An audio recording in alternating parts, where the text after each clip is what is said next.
My stepson said I had no authority, so I removed myself from the responsibility. His real dad didn't show up either. My name's Dan. I'm 46 years old, living in the slow gray sprawl of central Ohio. I've spent the last 22 years under the hood of other men's mistakes. Busted radiators, worn-out belts, rusted bolts fused like old grudges. I work at Brody's Auto and Tire. The building smells like burnt rubber and loneliness. The radio's always playing the same 6 songs. I like it that way. Predictable. I can't say the same about my house. I've got 2 kids from a previous life, Liam and Ellie. Good kids. No drama. Raised them through the collapse of a marriage. Through court dates and tears and nights where I ate leftovers off their plates just so they wouldn't notice we were broke. I put them through public school, bought used clothes, and somehow still managed to tuck $5 bills in their lunchboxes every now and then. They turned out kind. Solid. They remember to call. They ask how I'm doing. They say thank you when I help. 3 years ago, I got remarried. Her name's Sarah. Met her through a mutual friend who thought I needed a real woman. Someone to take the edge off. She was beautiful in that quiet, effortless way. Voice like morning fog, soft, but heavy if you stayed inside it too long. She worked in marketing, had a kid of her own. Zach. He was 14 when we met. 17 now. Too tall for his age. Hair always flopping over his eyes like he's hiding behind it. Always on his phone. Always half smirking like the joke's on you and you just haven't caught up. His father, Troy, was a specter. Showed up with Nike sneakers and PS5s. Posted pictures with Zach at Applebee's like he was dad of the year. Disappeared the moment the real work started. Never paid a bill. Never asked how school was going. But to Zach, he was a god.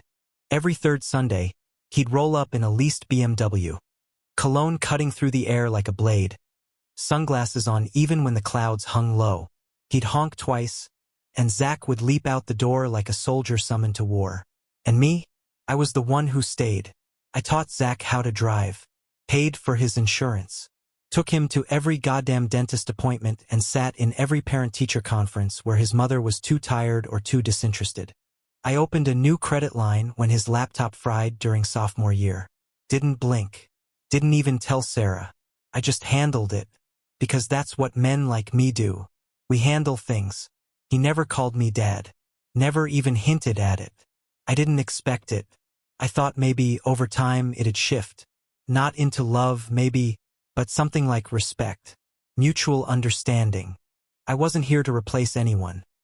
I knew better than to chase ghosts, but I figured if I put in the hours, he'd see who had really been there all along. That's the great lie men like me tell ourselves. It happened on a Tuesday morning. Nothing special. Weather was dull. Light rain ticking against the kitchen window like a clock running out of patience. I was frying eggs. Ellie was at the table chewing cereal, headphones in, half listening. Zach was scrolling his phone like the world owed him something. He had that look, bored and blank and far away. I had just gotten a ping on my phone. Monthly charges from some music app, the same one I'd been covering for months. I said, easy as anything. Your music subscription hit my card again. You want to chip in this month? He didn't look up. Didn't even blink. You don't have any authority over me, he said. You're not my real dad. That's it. That's all it took. 7 words. Said like they were a weather report. No malice. No anger. Just truth in his eyes. Pure and simple. Ellie stopped chewing. She looked at me like someone had slapped her. I felt her staring, waiting for me to respond, to snap back or bark an order. But I didn't. I turned the eggs once more, plated breakfast for Ellie, left his on the stove, untouched. Then I wiped my hands on the dish towel, walked out to the garage, and closed the door behind me. There are moments in a man's life where something inside shifts. You don't scream. You don't throw anything. You just stop. Believing. Stop hoping. Stop pretending. That morning was mine. I sat on my shop stool in the dim light, staring at my workbench like it could explain what had just happened. My tools were lined up like old soldiers, worn, familiar, faithful. Not like people. Not like family. Those words didn't just hurt. They clarified. If I had no authority in his life, Then I had no responsibility either. It was the cleanest logic I'd ever felt. And it spread through me like cold fire. I thought about every dollar I'd spent, every mile I'd driven, every night I stayed up waiting for him to come home late from study sessions. I thought about the new tires on his car, my money, the braces he wore, my insurance, the streaming services, the groceries, the goddamn health supplements Sarah bought for him because he wanted to bulk up. All of it. Me. But according to him, I didn't matter. I didn't exist in the structure of his life unless I was paying for something. And Sarah. She'd said nothing. She was in the bathroom while it happened. Never asked about the silence afterward. Never noticed when I didn't sit at the table that night. Or if she did, she never mentioned it. That's the part that hurt more than his words. The silence from her. The quiet betrayal of a woman who lets her son spit on the man paying for the roof over their heads. That's when I decided. Quietly. Finally. No authority. No responsibility. Let the boy find out what happens when the hands that carry him stop showing up. Let Troy, mighty missing Troy, handle the weight. I made a list that night. Not a list of chores. Not a to-do. A tally. Every item Zach leaned on me for. Every way I had stitched myself into his life. Not for revenge. Not even for anger. Just clarity. I wanted to see how much of his world was mine. And what would happen when I stepped back. I woke up the next morning with a kind of stillness inside me I hadn't felt in years. It wasn't peace. It was decision. There's a moment, after a long enough betrayal, where you stop needing apologies. Where love becomes a contract voided by silence. Zach had signed that cancellation clause with his mouth full of entitlement and a face glued to his screen. You're not my real dad. Fine. Let's see what the real one can handle. First thing I did was open my laptop. I logged into every account, every bill, every subscription I'd quietly carried on my back without ever asking for thanks. I wasn't angry. I was methodical. I had a mug of black coffee in one hand and a spreadsheet open in the other. This was no tantrum. This was an audit. Phone plan. Gone. He was piggybacking on the family package. I removed him in 3 clicks. Health insurance.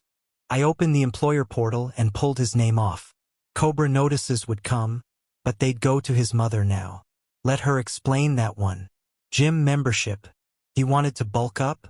He could try push-ups in the garage. I canceled the family add-on and left just Sarah and me on the account. Spotify, Netflix, Hulu, Disney Plus, even that monthly gaming subscription I didn't know existed until I saw it hit the credit card each month. Every single one wiped clean. Passwords changed. Access revoked. No warning. I wasn't done. He had a debit card. A little Visa tied to my checking account. I'd refill it every 2 weeks without being asked. Lunch money, gas, whatever. I didn't even get receipts. He used it like air. I emptied it and locked it. Gas card. Gone. Car insurance. Removed him. He'd find out the next time he got pulled over. And that car? My name was on the title. I scheduled a pickup with a tow company I knew from the shop. Told them to haul it back to my garage by the end of the week. Key was in the glove box. Every point of access to my wallet, severed. Every rope tying me to his comfort, cut clean. Then came the ledger. I opened Excel and did something I'd never let myself do before. I tracked the numbers. 6 months worth of expenses. Everything I'd paid for all in one place. SAT prep, $1, $200. New tires, $480. Car maintenance and oil changes, $300. Insurance premiums, $900. Phone, $60 a month. Streaming, $70 total, every single month. Groceries, estimated $400 a month. Just for his extras. Clothing, supplements, fast food charges, debit refills. It added up to just shy of $4,200. In 6 months. For a kid who told me I had no authority. I exported it to a PDF. Labeled it, Zach_expenses_June. Attached every receipt I could find. *TS from credit cards, bills, subscriptions. Neat. Labeled. Time-stamped. Then I sent it to Troy. Subject line, Your son's expenses, time to step up. Body, since you're the real dad, I'm assuming this is your responsibility now. No pleasantries, no threats, just math. Then I sat back and waited for the sound. The sound of reality knocking on someone else's door for once. It didn't take long. That afternoon, Zach found out the hard way. First, his phone stopped working. No service. He stormed through the house like a detective looking for a missing person. Checked the router. Checked his settings. Rebooted. Nothing. I watched from the living room. Next, the gym. I knew he'd go before dinner. When he came back, he slammed the door so hard the walls shook. Marched to his room. No one said a word. By dinner, the debit card was rejected. Sarah had made tacos. He went to buy soda from the gas station down the street. Came back empty-handed. Didn't say why. I already knew. Later that night, I heard him in the kitchen whispering into his laptop. Probably trying to reset passwords, bypass locks, message support. I changed everything to two-factor authentication tied to my phone. He wasn't getting in. Day 3, the car disappeared. I watched from the garage as the tow guy loaded it onto the flatbed. Zach ran outside mid-load. I could hear his voice even through the walls. "That's my car." "Nope," the driver said. "Title says otherwise." I didn't look out the window.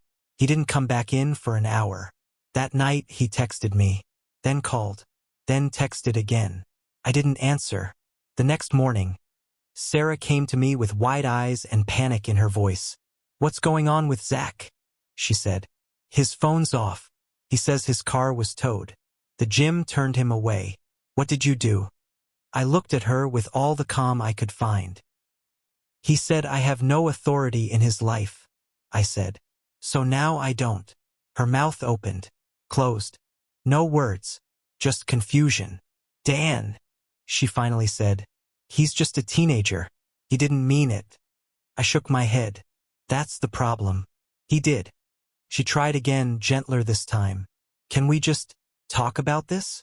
As a family?" "No," I said. "We're not a family. Families don't spit on the man who feeds them. Families don't draw lines and then expect checks to cross them." Her face changed then. It wasn't anger. Not yet. It was recognition. She realized I wasn't bluffing. Zach didn't speak to me for 3 days. Not a glance. Not a grunt. Nothing. I started sleeping better. The 4th day, Sarah got a text. I saw her shoulders slump when she read it. She turned the screen toward me. It was from Troy. "Why the hell are all these bills coming to me? I can't afford this **T. I smiled. Just a little. I said nothing. She said nothing. Zach still hadn't looked me in the eye. Reality had tapped his shoulder. Soon it would grab him by the throat. And that wouldn't be my problem anymore. Troy didn't answer Zach's calls. Not on the first day, not on the second. Not even after Sarah left 3 voicemails stacked with desperation. The kind only a mother can produce when she realizes the safety net she assumed was always waiting has already torn and fallen away. I watched all of it from a distance. From the garage. From the hallway. From the quiet corner of the living room where I sat with my arms crossed and my pulse steady. I wasn't proud. I wasn't triumphant. I was done. There's a strange kind of relief that comes when a man finally accepts that a burden he carried for years, willingly, quietly, stupidly, was never his to begin with. You don't feel lighter. You feel hollow, like someone carved you out and left the shape of you behind. That's where I lived that week, inside the outline of a man who used to give a damn. On the 5th day, the house cracked. Zach came stumbling into the kitchen at 7 a.m. Hair wild, breath shaky, eyes half swollen from staying up all night. He had dark smudges under his eyes, fear, not fatigue. He'd been texting, emailing, begging anyone to help him. The university had sent him a notice that his enrollment would be flagged for non-payment in 10 days. His insurance company emailed Sarah asking for updated coverage info. His gym account was already terminated. His car gone. For the first time in years, he looked his age. 17. Kid. He opened the fridge and stood there like the answer might be hiding behind the milk. Then he shut it and turned to me. His voice was a fragile thing. Dan? Can we talk? I didn't look up from my coffee. I wanted to see how long the silence would stretch before he spoke again. He cleared his throat, anxious. I messed up, he said finally. Okay? I know I did. I took another sip. The bitterness hit the back of my throat, warm and steady. Is that so? I said. He nodded, slowly, like each movement cost him something. I shouldn't have said what I said. His voice cracked. I didn't mean it like that. I was just, I don't know. I get stupid sometimes. I stared at him over the rim of my mug. He shrank under it like he expected me to yell. But I didn't. Yelling is for men who want the past back. I didn't. What exactly? I asked, keeping my voice low. Do you think you messed up? He swallowed hard. Telling you you're not my real dad. Those were your words, I said. Not mine. He ran a hand through his hair, frustrated with himself. I was being a jerk. You know how I get. I didn't mean it. I know you do stuff for me. I know you help. I leaned back in my chair. That's not help, I said. That was responsibility. And responsibility only exists where respect does. He frowned, confused in the way only teenagers can be when consequences crash into them like a truck. I do respect you, he said quietly. No, I replied. You don't. Not really. Respect isn't what you say when you're in trouble. Respect is what you say when things are going your way. And you've had 3 years of things going your way. He looked down at the table. His fingers trembled. I'll get a job, he said. I'll pay you back. I'll do whatever. Just, please put me back on insurance. I need it. And the car, I need the car for school. And the phone. I held up a hand. Stop. He did. Instantly. It stunned him too. How quickly he obeyed the man he claimed had no authority. I took a breath, slow and steady. You're not asking me for forgiveness, I said. You're asking me for benefits. His face crumpled. That's not. That's exactly what this is. Silence. Thick. Heavy. He couldn't argue it. He couldn't reshape it into something gentler. The truth settled between us like a cold stone. You don't fix things with words, I continued. You fix them with consistency, with time, with action. You can't erase 3 years of dismissal with one shaky apology delivered when your life starts getting inconvenient. He blinked hard, holding back tears. Pride kept them from spilling. Even now, even here, he was wrestling the same ego that had spit in my face at the breakfast table. So what do I do? He whispered. You face the man you chose, I said. Your real dad. Your words, not mine. He shook his head, defeated. He won't help. He never helps. I shrugged. Then you learn. A breath shuddered out of him. The truth was a blade he didn't know how to hold. I didn't think you'd actually cut me off, he said softly. I didn't think you'd just let me fall. I finished the last sip of my coffee, set the cup down gently. That's because you believed I'd keep saving you no matter how deep you cut, I said. You thought there'd always be another soft landing. You never imagined I'd choose myself. He stared at me like I'd become someone else entirely. Maybe I had. He stood there for a long moment, waiting for comfort, for softness, for something he thought existed between us. But I had nothing left to give. Finally, he stepped back. His voice broke on the last word. Okay. He left the kitchen, went upstairs, closed his door quietly, like even the sound of his own disappointment was too loud for the house. For the first time in years, the quiet didn't sting. That night, Sarah confronted me. Fire in her eyes. Fear behind it. You can't do this to him, she hissed. He's a kid. So was I said. When I had to become a father, no one saved me. That's different. No, it isn't. She paced, hands trembling. He apologized. No, I said. He panicked. She flinched. There's a special kind of pain a mother feels when she realizes the world isn't going to bend for her child. Troy isn't going to help, she whispered. I know. Then he has nothing. I nodded once. Then he has nothing, I repeated. Sarah stared at me like she was seeing a stranger. But the truth was simpler than that. She was seeing a man she'd mistaken for infinite. A man she assumed would never stop giving. A man she thought would carry someone else's child forever without needing so much as a thank you. Zach didn't speak to me again for 2 weeks, until the day reality finally hit him with something harder than silence. It came in the form of a text message. From his father. A single sentence that said everything. I can't afford this. I'm not paying. I didn't even have to send it to Zach. He came into the garage that evening, phone shaking in his hand. He showed me the message without a word. His eyes were red. His voice was barely a whisper. So, that's it. I nodded. That's it. The last of his illusions snapped right there, in the dim light of my garage. Not with shouting, not with anger, but with quiet understanding. He finally knew who would show up for him, and who never had. He swallowed hard and said 4 words I'd waited years to hear. Words spoken not in entitlement, not in arrogance, but in cracked human honesty. I need you, Dan. I met his gaze. For the first time, he meant it. But meaning it and earning it were 2 different things. It was a Tuesday when the final message came. Midday. I was under the hood of a Chevy with a blown head gasket, hands deep in oil and heat. The phone buzzed in my pocket. Once, twice. I didn't check it right away. You learn that over time, how to ignore the things that aren't emergencies anymore. Once, a text from Zach would have snapped my attention. Back when I believed being needed was the same as being loved. But when I finally pulled the phone out, gloves off, grease on my jeans, I saw the name.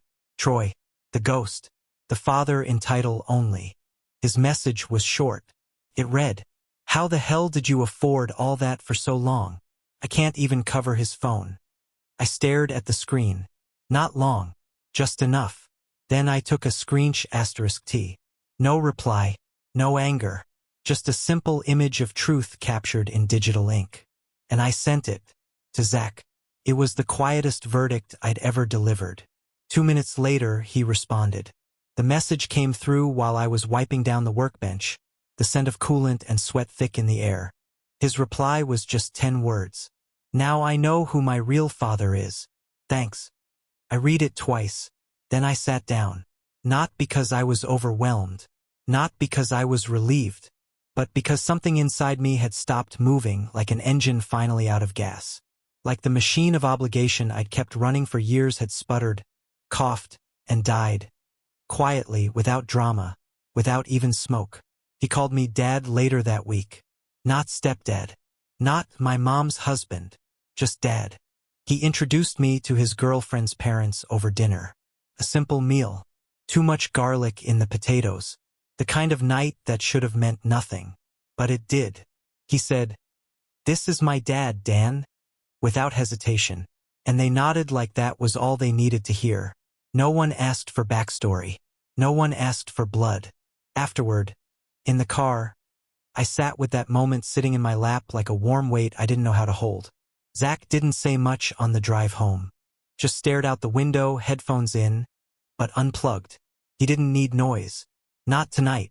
At a red light, I broke the silence. You know words have power, right? He nodded. That day, in the kitchen, I said. You meant them. He looked over, quiet. Yeah. You also meant what you said today? He didn't look away. Yeah. More. I nodded once. All right. I didn't say, I forgive you. I didn't need to.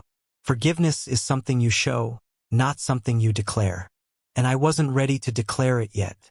Zach had crossed a line when he told me I wasn't his real father. But the truth is, I had let him get close to that line for years. I'd let Sarah's silence plant the seeds. I'd let my own desperation to be accepted keep me carrying weight no one appreciated. I'd enabled it. You want to know when a man stops being a father? It's not when a child says something cruel. It's when that cruelty is met with silence by the one person who should have said, "That's not how we treat him." Sarah never did. She never stepped in, never corrected, never stood between me and their casual contempt.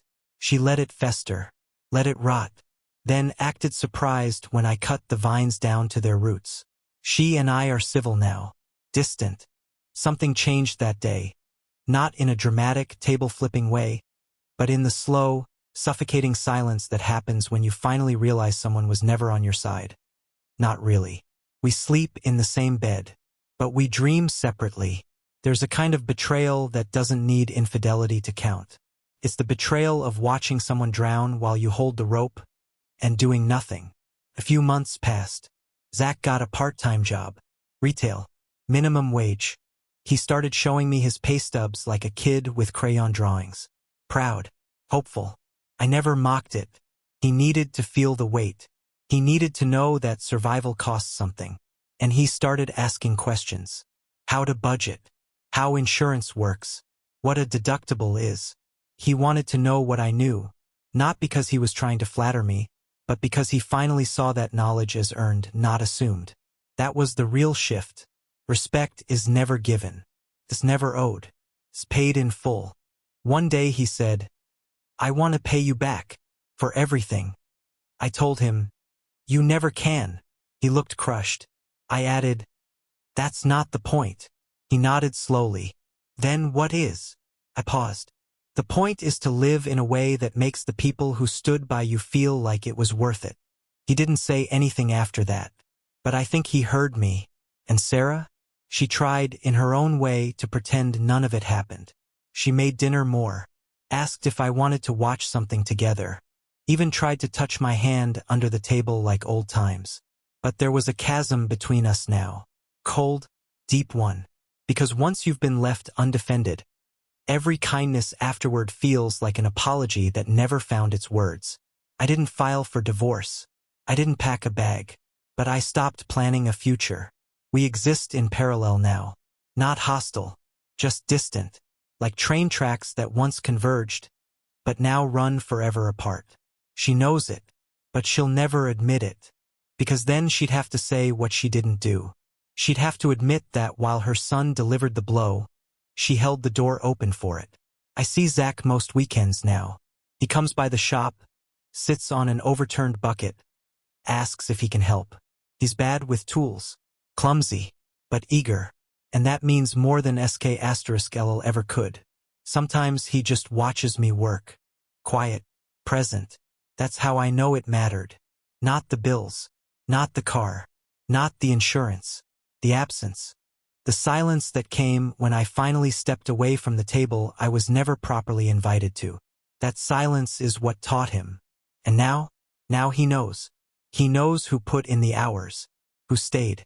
Who paid. Who loved him enough to let him fall so he could learn how to stand.